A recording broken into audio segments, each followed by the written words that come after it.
zermena, neurtzen zuten amets gaizto bihurtu zirenean. Iesi joan ginen hain urrun, non geure burua aurkitu genuen. Han zegoen erabeta uzkur gure izaera, nortasun mozorroa jantzita, ispiluetan biderkatuz gure misterio gozea.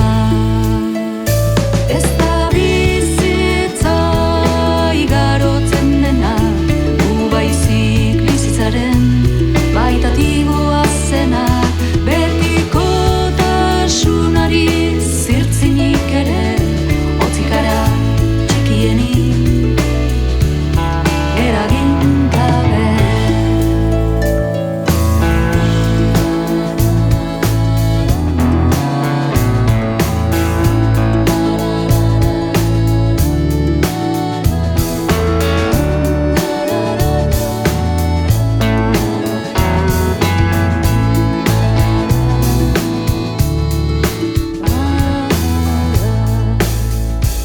Inongo jainko ez gintuen aukeratu, ta ez dugu bere errukia irabazi beharrik izan. Inongo jainko ez gintuen aukeratu, ta ez dugu bere errukia irabazi beharrik izan.